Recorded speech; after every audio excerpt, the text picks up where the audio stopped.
بعد 10 حلقات من مسلسل الشرنقة، يعني خلاص قرب يخلص وباقي 5 حلقات، والحلقة ال11 نزلت. ولكن لغاية ما انا بسجل دلوقتي لسه ما شفتهاش، وكونت صورة عامة عن رأيي في المسلسل واجواءه وقصته. ممكن اقول ان ده تقريبا مسلسل الغموض والتويستات الاهم في الموسم الرمضاني على قد ما انا فاكر كويس، ومسلسل الغموض الوحيد اللي بتابعه. والحقيقة ان المسلسل على مستوى السيناريو عارف انه يخليني فعلا مهتم ومتحمس لكل حلقة. وكمان التويستات والاحداث اللي مش مفهومة، بس من اول الحلقة ال5 بدأت اجمع كل حاجة. فإن مسلسل رمضاني ينجح في ده ويقدم نظريات والتواءات وكمان أداء تمثيلي ممتاز من أحمد داوود، كل دي عناصر جامدة جدا في المسلسل.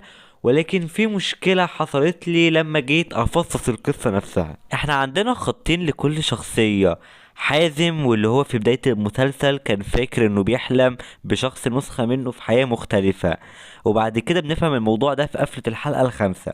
والخط الاول عن حازم اللي شغال محاسب ومتزوج من مريم الخشت، وعنده ابن وحياته بسيطة وعلى قدهم اقتصاديا، بس بعد كده بيدخل في شغل اكبر واخطر.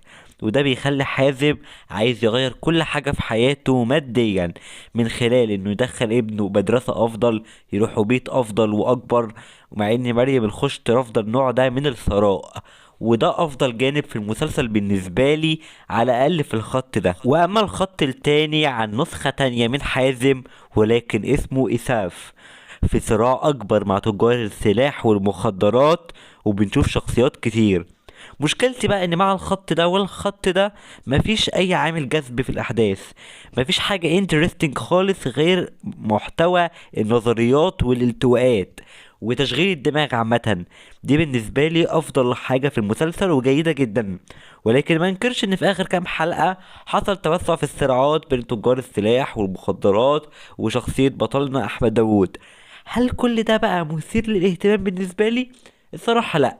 انا بتفرج عليه كمسلسل حلو اشغل دماغي اشوف تويستات حلوة، ولكن مش مهتم اللي هو لدرجة انا قاعد على اعصابي ولا متوتر ولا مشدود قوي للمسلسل. يعني ده من نوعية المسلسلات اللي انا هكملها علشان اعرف هيخلص على ايه، لان بجد عايز اعرف فعلا هيخلص على ايه.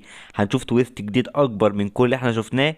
طبعا ده هنعرفه كده كده مع نهاية المسلسل، وبكل تأكيد هتكلم عنه تاني لما اديله تقييم نهائي، وهل نهايته هتغير في رأيي ولا لأ هنعرف. ولكن بكل تأكيد أنا مكمل.